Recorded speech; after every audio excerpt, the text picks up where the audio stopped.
They gave my seat away to the trash, but by the end of my son's wedding, the bride would wish she had never humiliated me. I still remember the exact moment those words formed in my mind. They weren't spoken out loud. They settled quietly inside me as I stood in the grand ballroom of the Willow Creek Country Club on a bright Saturday afternoon in late May, holding the small cream-colored place card that carried my name. My name was written in elegant gold lettering, Margaret Collins, mother of the groom. I smiled when I first picked it up from the welcome table because I believed, for one brief second, that despite everything that had changed over the years, today would remind me that I still belonged to my family. I had spent weeks looking forward to Daniel's wedding. At 68 years old, I had carefully chosen a navy blue dress that reminded me of the one my late husband, Thomas, always loved. I had my silver hair neatly styled, wore the pearl necklace he gave me on our 40th anniversary, and slipped on the wedding ring I could never bring myself to remove. Looking into my bedroom mirror that morning, I whispered, "We did it, Tom. Our little boy is getting married." The drive to the venue took just under 40 minutes, yet my thoughts traveled through 3 decades of memories. I saw Daniel learning to ride his bicycle in our quiet neighborhood, graduating from high school with tears in his eyes, calling me after landing his first real job, and introducing me to Emily with the hopeful smile of a man convinced he had found the love of his life. I wanted this day to be beautiful for him, no matter how complicated things had become between Emily and me over the past several years. The ballroom looked breathtaking. White roses decorated every table. Crystal chandeliers reflected warm afternoon sunlight across polished hardwood floors. A string quartet played softly near the windows while guests laughed, embraced, and admired the elegant decorations. Everything looked exactly like the weddings you see in glossy magazines. I paused for a moment simply to take it all in, grateful that Daniel's special day had finally arrived. Then I looked down at the seating chart. Table 14. That seemed strange. Immediate family usually sat close to the bride and groom. Perhaps it was simply a larger reception than I expected. I followed the neatly printed signs through rows of beautifully decorated tables until the music became quieter and the cheerful conversations faded behind me. Table 14 stood alone near the service entrance where waiters moved in and out carrying trays of food. 2 large black rolling trash bins rested only a few feet away behind a decorative folding screen that failed to hide either their shape or the unpleasant reality of where they belonged. My chair faced directly toward them. I stopped walking. For a long moment, I simply stared. Surely someone had made a mistake. I looked around, expecting another guest to laugh and say they had accidentally switched cards. Instead, I noticed 2 servers exchanging uncomfortable glances before quickly looking away. A young woman arranging silverware lowered her eyes as if she already knew why I had frozen in place. I checked the place card again. Margaret Collins, mother of the groom. There was no mistake. My assigned seat was beside the trash. Around the room, conversations continued as though nothing unusual had happened. Guests toasted with champagne. Cameras flashed. Somewhere across the ballroom, I caught sight of Emily greeting another family with her flawless smile, accepting compliments about the wedding she had spent a year planning. At that exact moment, she looked toward me. Our eyes met across the crowded room. She noticed exactly where I was standing. The corners of her mouth lifted ever so slightly before she turned away and continued greeting guests as if nothing at all had happened. I felt my heart sink, not because of the chair, but because I suddenly realized it hadn't been an accident. Someone had wanted me there. Someone had planned every detail. I slowly pulled out the chair, smoothed my dress, and sat down without saying a single word. I would not ruin my son's wedding. I would not give anyone the satisfaction of watching me leave in tears. But as I rested my purse beside my feet, I noticed a small ivory envelope tucked beneath my dinner plate. Across the front, in handwriting I recognized immediately, were 6 words that made my pulse stop for just a second. Open this after the ceremony. Harold. I kept my hand resting on the envelope for several seconds without opening it. Harold Bennett had been my husband's attorney for nearly 30 years, and he was not the kind of man who sent mysterious notes without a very good reason. I slipped the envelope carefully into my purse and told myself that whatever waited inside could wait a little longer. This day belonged to Daniel. At least that was what I had repeated to myself since the engagement party 8 months earlier. I folded my hands on my lap and watched guests continue arriving. Every smiling face reminded me of how much effort had gone into making this celebration appear perfect. White tablecloths stretched across the ballroom like fresh snow. Fresh flowers filled the air with the scent of roses and eucalyptus. Waiters polished wine glasses until they sparkled beneath the chandeliers. It was beautiful, and yet I had never felt more invisible. I tried to convince myself there was some practical explanation for my seat. Perhaps another guest required easier access because of a wheelchair. Perhaps the tables had been rearranged at the last minute. Perhaps Emily had simply overlooked where table 14 had been placed. But each excuse disappeared the moment I remembered the smile she gave me from across the room. It had not been surprise. It had been satisfaction. I lowered my eyes before anyone could notice the tears beginning to gather. Crying would only give meaning to what had happened, and I refused to let one chair define my worth.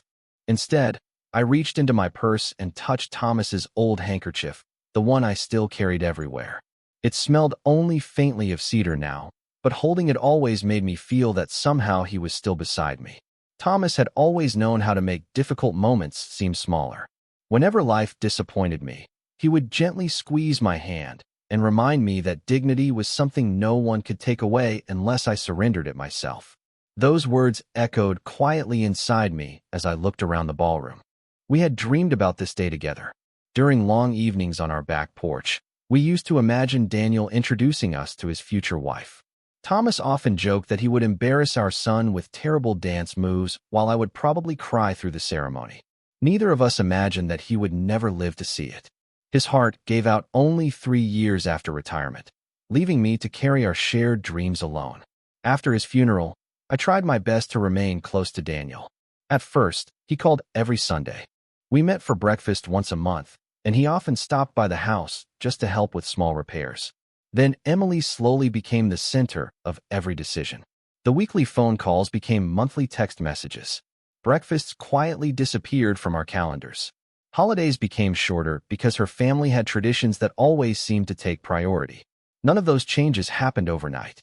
They arrived one polite conversation at a time until I realized I had become a guest in my own son's life. Even then, I blamed circumstances instead of people. Young couples were busy, I told myself. Careers demanded long hours. Marriage required compromise.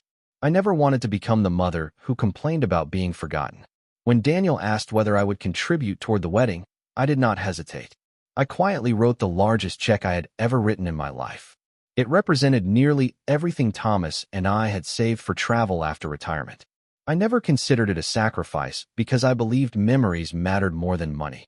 Daniel hugged me that afternoon with tears in his eyes and promised, "Mom, I will never forget what you have done for us." I believed every word. Looking across the ballroom now, I searched for that same young man. Instead, I saw someone surrounded by photographers, laughing with his friends, completely unaware that his own mother sat alone near the service entrance. Just as I wondered whether I should walk over and congratulate him before the ceremony began, a soft voice interrupted my thoughts. "Mrs. Collins?" I looked up to see a young woman wearing a black event coordinator badge. She glanced nervously over both shoulders before leaning slightly closer. "There is something I think you deserve to know, but we cannot talk here." The young woman waited until a pair of guests walked past before speaking again. Her name tag read Olivia Parker, and although her smile remained polite for anyone watching, I could see genuine concern in her eyes. "Mrs. Collins, I know this is not my place," she said softly, "but I have worked weddings for almost 8 years, and I have never been comfortable watching someone treated unfairly." I forced a small smile. "Thank you for your kindness, Olivia. I have lived long enough to know that not every uncomfortable moment needs an explanation." She hesitated, then quietly shook her head. "This one does." My heart tightened. Something in her voice told me she had been carrying this conversation around for hours. "May I show you something?" she asked. I nodded. She pulled a tablet from the folder tucked beneath her arm and angled the screen away from nearby guests. A digital seating chart appeared, displaying every table inside the ballroom. My eyes immediately found table 14 near the service entrance. Olivia tapped the screen several times until another version appeared with highlighted revisions. "This was the original layout from last month," she whispered. I noticed my name at table 2, directly beside Daniel and only a few seats away from the bridal party. That was your assigned table until 3 days ago. I stared silently at the screen. Olivia opened another file. This one displayed a series of planning notes attached to the seating chart. She pointed toward a comment entered only 2 days earlier. The message was brief. Move Margaret Collins to table 14.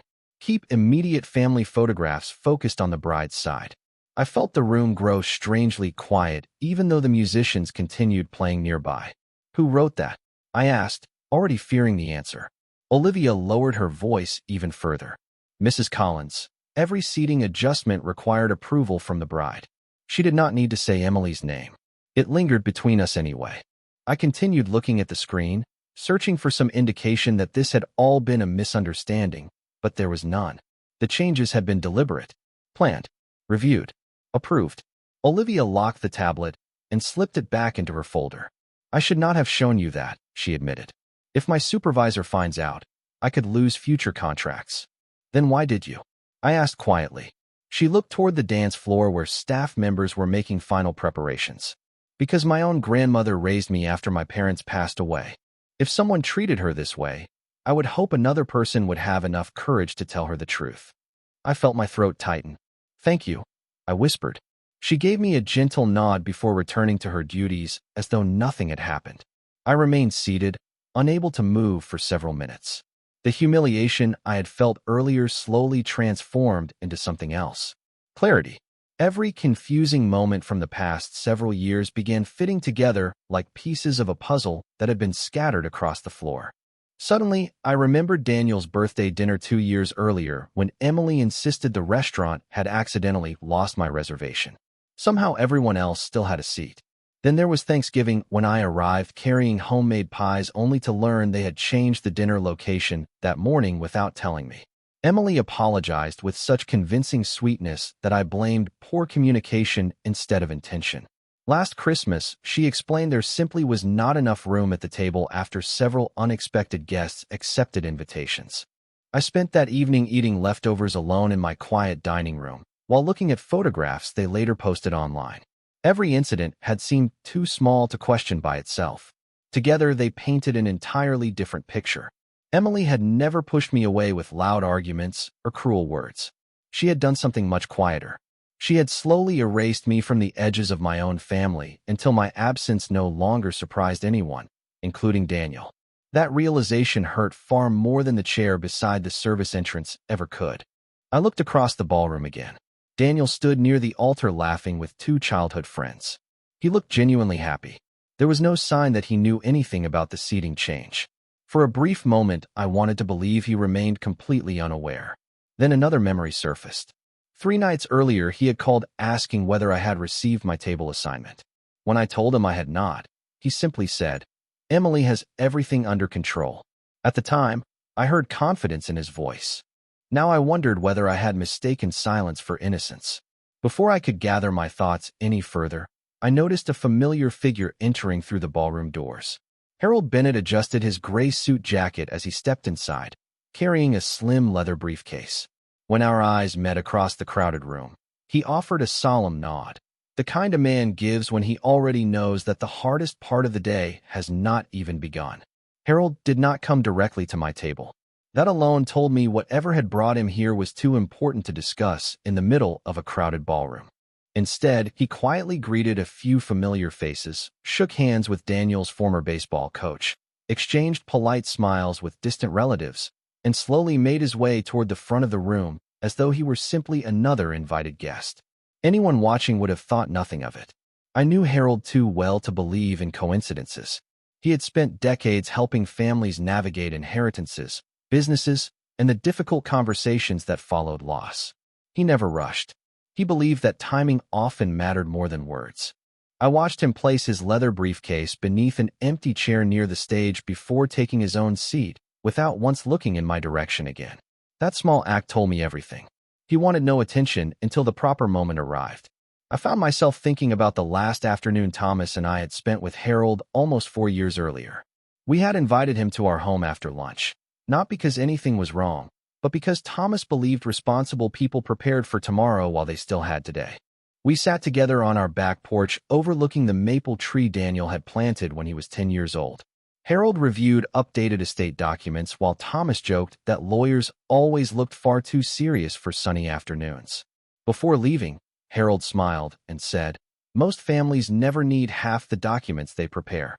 Thomas laughed and replied, "Then I hope Margaret burns every page after I am gone." At the time, none of us imagined how quickly life could change. Less than 6 months later, I was standing beside my husband's hospital bed holding his hand during the final quiet hours we shared together. After Thomas passed away, Harold checked on me every few months, never pushing conversations about finances unless I brought them up first. He understood grief better than most people.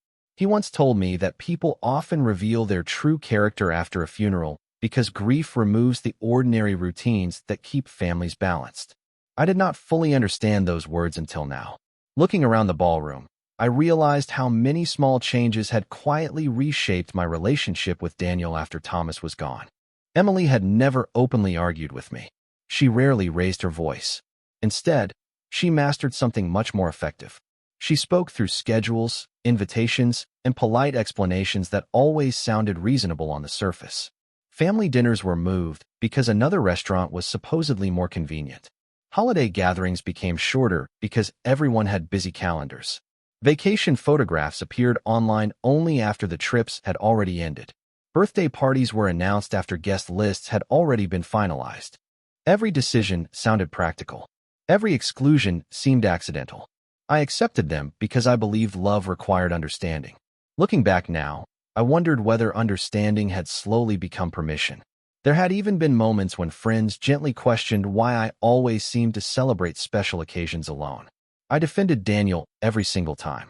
I insisted he loved me. I explained that work had become demanding, that young couples deserved privacy, that times had changed since I raised my family. Deep inside, I refused to believe my own son could willingly allow distance to grow between us.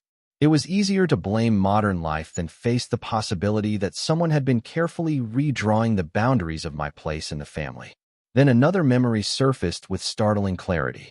About a month before the wedding, Emily invited me to lunch at a charming cafe downtown. She had been unusually warm that afternoon, asking about my garden, complimenting my dress, even insisting on paying for my meal. Just before we left, she reached across the table and squeezed my hand. "Margaret," she said with a bright smile, "weddings are complicated, and sometimes people misunderstand little details. Promise me that if anything seems unusual on the wedding day, you will trust that everything was done for the best." At the time, I thought she was simply nervous about planning such a large event. Sitting beside the service entrance now, those words sounded entirely different. They had not been reassurance. They had been preparation. She already knew exactly what I was going to experience. I slowly turned my wedding band around my finger, something I always did whenever I needed to steady my thoughts. Anger briefly knocked at the door of my heart, but it did not stay. Thomas had taught me that decisions made in anger almost always became regrets. I inhaled slowly, straightened my shoulders, and reminded myself that the truth did not become stronger because it was shouted. Across the ballroom, I noticed Harold glance toward me for only a fraction of a second before lowering his eyes again. It was enough. He was telling me, without speaking a single word, that whatever waited inside the envelope in my purse was only the beginning. The first notes from the string quartet drifted through the ballroom, signaling that the ceremony would begin in only a few minutes. Guests gradually found their seats, conversations softened, and the restless excitement settled into quiet anticipation. I remained exactly where I was, my purse resting gently against my chair, the unopened envelope still hidden inside. For the first time since arriving, I no longer wondered whether I should leave. Walking away would have been easier, but it also would have allowed everyone else to decide how this day would be remembered. Thomas had always believed that dignity was not found in avoiding uncomfortable moments, but in facing them without surrendering your character. I intended to honor that lesson. A few minutes later, Daniel appeared near the aisle, adjusting the cuffs of his tuxedo while greeting relatives. When he finally noticed me, his smile brightened. He walked over, bent down, and kissed my cheek. "Mom, you look wonderful," he said warmly. I searched his face for any sign that he knew where I had been seated. There was nothing but the familiar expression of a son trying to enjoy one of the biggest days of his life. "Thank you, sweetheart," I replied softly. You look just like your father did on our wedding day. He laughed. I hope that is a compliment. It is the highest compliment I could give. For a brief moment, everything felt normal again. Then he glanced toward the front of the ballroom. Emily has been making sure every detail is perfect, he said proudly. She barely slept this week. I nodded without responding. The words settled heavily inside me. If he truly believed every detail had been arranged with love, then he had no idea what had happened behind the scenes. Before either of us could say anything else, someone called his name. He squeezed my shoulder gently. I will see you after the ceremony, Mom. I will be right here, I answered. He hurried away without ever looking toward table 14 or noticing the service entrance only a few feet behind me. As I watched him disappear into the gathering crowd, I realized something that brought me unexpected peace. Whatever role Daniel had played in the distance between us, today he seemed unaware of the humiliation that had been carefully prepared. That did not erase the years of silence or neglect, but it reminded me not to confuse ignorance with intention until I knew the complete truth. The ceremony itself was beautiful. Sunlight streamed through the tall windows as Daniel stood waiting with nervous excitement. Emily entered on her father's arm, smiling gracefully while every guest rose to their feet. The officiant spoke about commitment, trust, kindness, and the importance of building a family on respect. Those words echoed through the ballroom with quiet irony. I listened carefully, wondering whether Emily heard them the same way I did. Throughout the vows, I found myself thinking less about the bride and groom and more about the promise Thomas and I had made to each other more than 4 decades earlier. We had not been wealthy. We had not lived extraordinary lives. But we had always tried to choose honesty over convenience and loyalty over appearance. Those choices had carried us through difficult years, illnesses, disappointments, and moments when giving up would have been easier. Watching Daniel exchange rings, I silently prayed that one day he would understand those values as deeply as his father had. When the officiant finally pronounced them husband and wife, applause filled the ballroom. Cameras flashed from every direction. Family members hurried forward for photographs while guests gathered around the newly married couple with congratulations. I remained seated, allowing others to celebrate first. It felt strangely peaceful to observe instead of compete for attention. As photographers organized parents, siblings, and grandparents into carefully arranged rows, I noticed something unexpected. Emily quietly spoke to one of the assistants while glancing toward me. The assistant hesitated before walking over. Mrs. Collins, she said politely, avoiding direct eye contact. The photographer has a different arrangement for the immediate family pictures. They will call you later if needed. If needed. For simple words. Another small exclusion wrapped in perfect manners. I smiled gently. Thank you for letting me know. The young assistant looked relieved that I had not argued. She hurried back toward the cameras, never realizing that her message had confirmed everything Olivia had shown me earlier. This was never about logistics. It was about making sure I remained outside the frame. I reached into my purse once again and rested my fingers on the sealed envelope. Across the room, Harold looked up briefly. This time he gave the slightest nod, almost invisible to anyone else. I understood immediately. The ceremony was over. Whatever had been waiting inside that envelope was about to matter far more than any photograph ever could. The reception officially began as guests found their tables once again, the ballroom filling with the warm sound of conversations, clinking glasses, and quiet laughter. Servers moved gracefully between the tables carrying trays of sparkling cider and champagne, while the newly married couple greeted relatives one by one. I remained seated, calm enough that even I was surprised by my own composure. Earlier that afternoon, I would have described myself as humiliated. Now I felt something entirely different. I felt awake. The years of confusion, second-guessing, and making excuses for everyone else had quietly fallen away. The truth, painful as it was, had a strange way of bringing peace. I no longer needed to wonder whether I was imagining things. I knew exactly where I stood. I reached into my purse and carefully removed the ivory envelope. Harold's handwriting looked steady and familiar, exactly as it had for decades. Breaking the seal felt strangely symbolic, as though I were opening not only a letter but the next chapter of my life. Inside was a single folded sheet along with a handwritten note. I unfolded the smaller note first. Margaret, if you are reading this today, then Thomas's concerns were justified. Please read the enclosed document before speaking with anyone.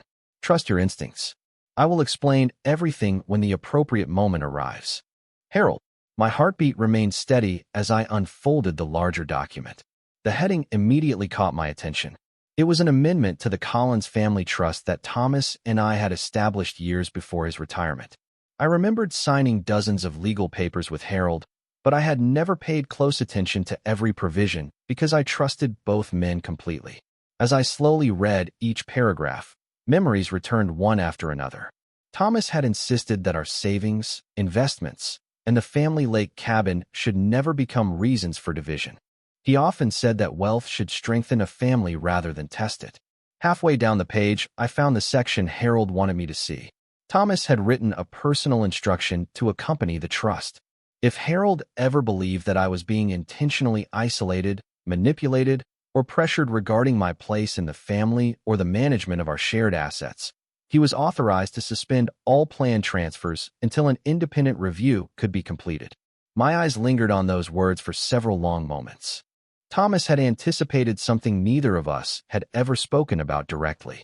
He had seen enough subtle changes during his final years to prepare a safeguard without telling me.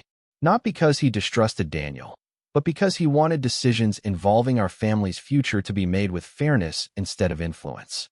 I quietly folded the document and returned it to the envelope. Suddenly, dozens of conversations from the past 3 years sounded different inside my memory. Emily asking whether maintaining the lake cabin had become too difficult for me. Emily suggesting that I should simplify my finances because retirement could become unpredictable. Emily encouraging Daniel to handle more of my paperwork whenever I felt overwhelmed. None of those suggestions had seemed unreasonable on their own. Together, they formed a pattern I could no longer ignore. Even so, I refused to assume motives without evidence. Thomas had not raised me to judge people based on suspicion alone. He had simply given me the wisdom to stop ignoring facts once they became visible. As I placed the envelope back into my purse, Harold quietly approached my table carrying 2 glasses of iced tea. Anyone watching would have assumed he was greeting an old family friend. "May I join you for a moment?" he asked pleasantly. "Of course," I replied. He sat beside me with the calm confidence that had always reassured clients during life's most difficult moments. "You have read everything?" he asked softly. I nodded. I had forgotten that provision existed. Harold smiled gently. "Thomas hoped you would never need to remember it." We sat in silence for a few seconds, watching guests laugh on the dance floor. Finally, I asked the question that had been growing inside me all afternoon. Did Thomas know this would happen? Harold looked toward the newly married couple before answering. He did not know what would happen. He simply noticed that whenever important family decisions were made, your voice seemed to matter a little less each year. He asked me to protect your ability to choose freely if that pattern ever continued. I lowered my eyes, feeling equal parts sadness and gratitude. Even after his passing, Thomas had found a way to stand beside me. Harold gently placed his hand over the leather briefcase resting beside his chair. "There is additional documentation," he said quietly. "Nothing needs to happen today unless you decide it should. The choice remains entirely yours." For the first time since arriving at the wedding, I realized something no one else in that ballroom understood. I was no longer the lonely mother sitting quietly near the service entrance. I was the only person who knew that the future of the Collins family would depend not on anger, not on revenge, but on a decision that only I had the authority to make. Harold's words stayed with me long after he quietly returned to his table. "The choice remains entirely yours." For years I had allowed circumstances, politeness, and fear of creating conflict to make my decisions for me. I convinced myself that remaining silent was the same as preserving peace. Sitting there that afternoon, I finally understood those were not always the same thing. Peace built on silence often asks only one person to keep making sacrifices. I looked around the ballroom once more. Children laughed as they chased each other between the tables. Older relatives shared stories they had told 100 times before. Friends raised glasses in celebration while the band prepared for the first dance.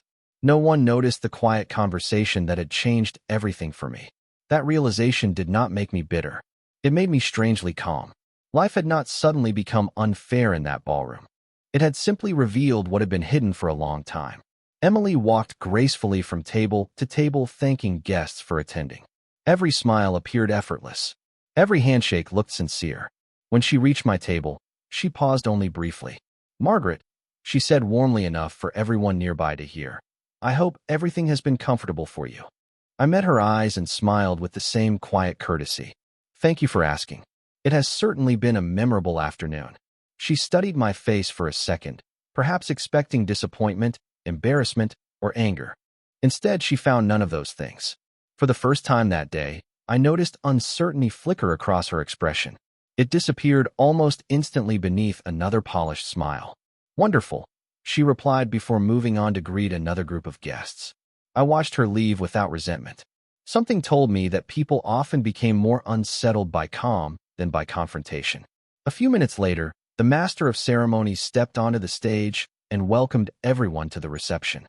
He thanked both families for making the celebration possible before inviting guests to enjoy dinner. One by one, tables were dismissed to the buffet. Mine, positioned near the service entrance, was naturally among the last to be called. Years ago, I might have viewed that as another insult. This time, I simply waited patiently, chatting with an elderly couple seated across from me who had known Thomas since college. They spoke fondly about his generosity, his honesty, and the way he always remembered birthdays without needing reminders. Listening to their stories reminded me that a person's legacy was never built in a single day. It was built quietly across decades through ordinary acts of kindness that other people carried in their hearts long after we were gone. After dinner, guests returned to their seats for the traditional speeches. Emily's father welcomed Daniel into their family with warmth and humor. Daniel's best friend shared stories from childhood that filled the ballroom with laughter. Then the master of ceremonies looked down at his list and smiled. "We would also like to invite the groom's mother to say a few words if she would like." A hush settled across the room. I noticed Daniel immediately turned toward me with an encouraging smile. Emily's expression changed almost too quickly to notice. She glanced toward the stage, then toward the photographer, then back at me. It was as though she had not expected my name to be included. I slowly stood, smoothing the front of my navy blue dress before walking toward the microphone. Every step felt steady. I was not walking to defend myself. I was not walking to expose anyone. I was simply walking as the woman Thomas had loved for 43 years and the mother who had devoted her life to raising her son. The ballroom became completely silent. I rested my hands lightly on the podium and looked first at Daniel. His eyes reflected hope, pride, and a little nervousness. Then I looked at Emily. She smiled politely, but her fingers tightened around the stem of her glass. Finally, I looked across the room at the faces of family and friends who had shared pieces of our lives for decades. I took a slow breath before speaking. When Daniel was 6 years old, I began softly. He came home from school carrying a little paper trophy. He believed he had won the biggest award in the world because his teacher told him he had been kind to a classmate who felt lonely during recess. That evening, his father looked at him and said something I have never forgotten. He said, "Son, people may not remember every success you have in life, but they will always remember how you made them feel." Thomas believed those words with all his heart, and after all these years, I still do. I paused gently, allowing the silence to settle over the room. Across the ballroom, I saw Harold quietly close his briefcase and place both hands upon it, as though he already knew that the next few minutes would determine far more than the rest of the wedding reception. I looked around the ballroom one more time before continuing. Thomas used to tell Daniel that success could buy comfort, but only character could earn respect. He believed that every celebration, no matter how beautiful, should leave every guest feeling welcomed, especially the people who helped build the family standing in that room. I smiled gently at my son. "Daniel, from the day you were born, your father and I promised ourselves that we would never measure our love by money, gifts, or accomplishments. We hoped you would grow into a man who noticed the quiet people in every room, because kindness is often needed most by those who say the least." The room remained completely silent. Several guests lowered their glasses and listened more carefully. I could feel dozens of eyes on me, but for the first time that afternoon, I did not feel exposed. I felt free. "Life has a way of testing those lessons," I continued. "Sometimes the test arrives during difficult years. Sometimes it arrives during joyful ones. The important thing is not whether people are watching. The important thing is whether we can still recognize ourselves when we look into the mirror afterward.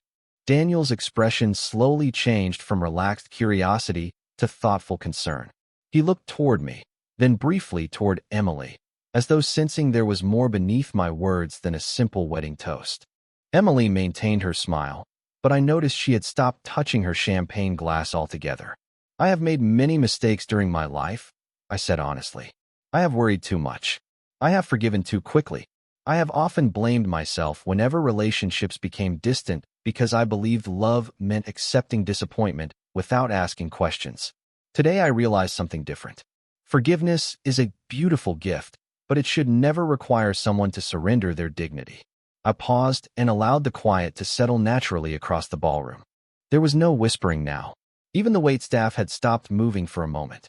I want both of you to have a joyful marriage, I said while looking directly at Daniel and Emily. I sincerely hope your home will always be filled with honesty, respect, and compassion, because those things become far more valuable than any beautiful wedding after the music ends. I stepped back from the microphone, believing my words had said everything they needed to say.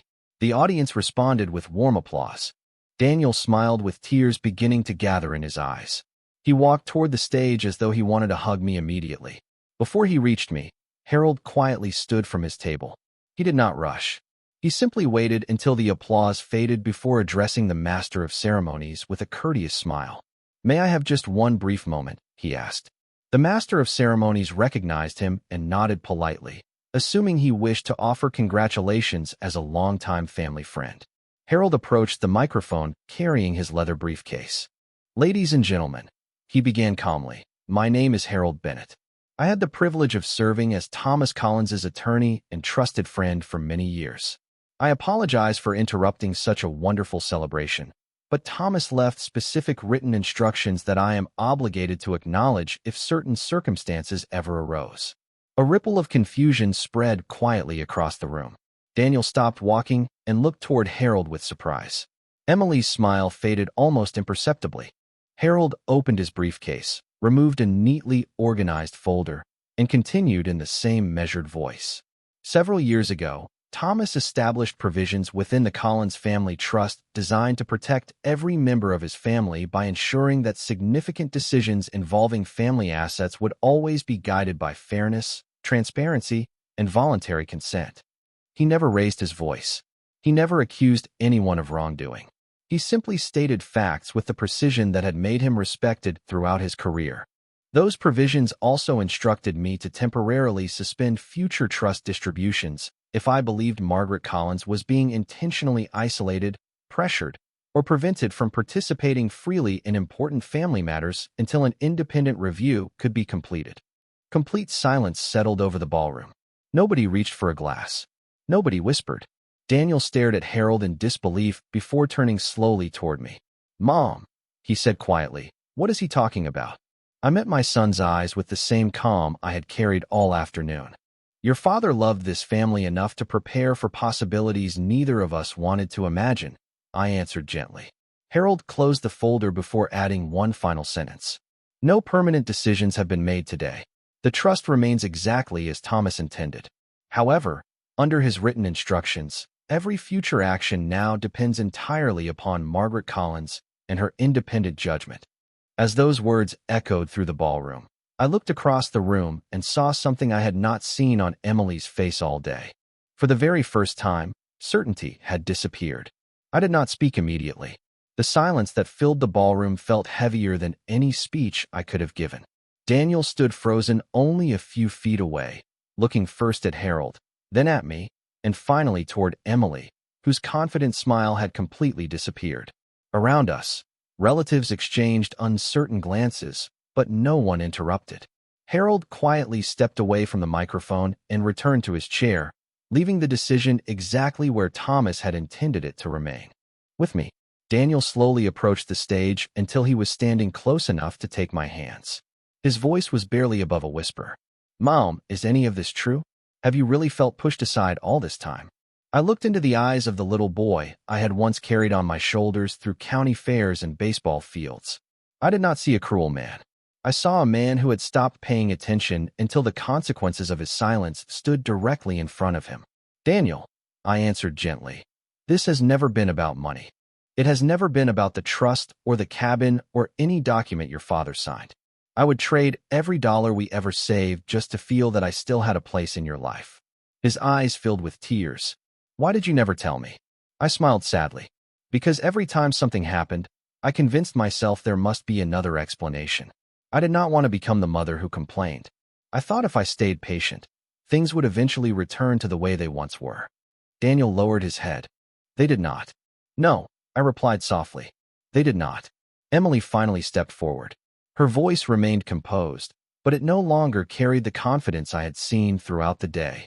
Margaret, if there were misunderstandings, I am sure we can talk through them privately. I looked at her without anger. I would be happy to have that conversation one day. But conversations only matter when everyone is willing to hear the truth. She opened her mouth as though searching for another explanation, then quietly closed it again. There was nothing left to say in front of an entire room that had witnessed enough already. I reached into my purse and removed the folded handkerchief that had belonged to Thomas.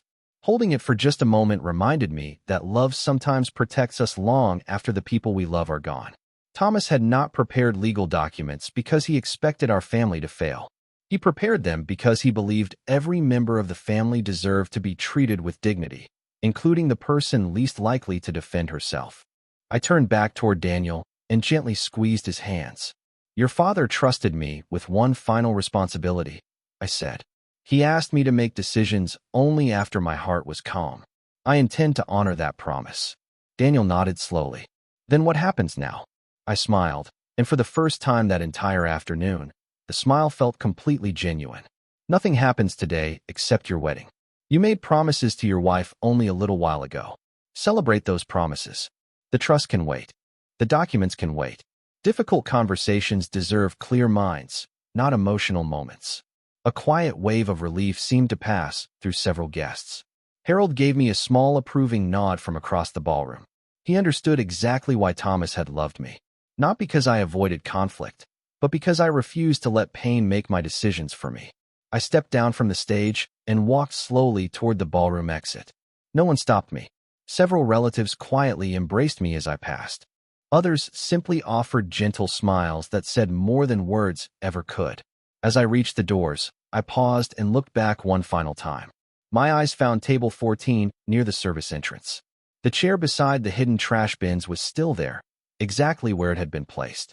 Earlier that afternoon, I believed it represented my worth in the eyes of my family. Now I understood something completely different. That chair had not revealed who I was. It had revealed who someone else had chosen to become. I walked outside into the warm evening air where the setting sun painted the sky with shades of gold and soft blue. For the first time in years, I felt lighter than I had when I arrived. I had not raised my voice. I had not sought revenge. I had simply allowed the truth to stand where I had been asked to sit. Sometimes dignity does not arrive with applause or dramatic victories. Sometimes it begins the moment you stop accepting a place that was never yours to begin with. As I unlocked my car, I glanced at the empty passenger seat and quietly smiled. We kept our promise, Tom, I whispered. We protected the family without forgetting ourselves. Then I drove home knowing that whatever happened next would no longer be shaped by fear, silence, or humiliation, but by honesty, self-respect, and the quiet strength that no one could ever take away from me.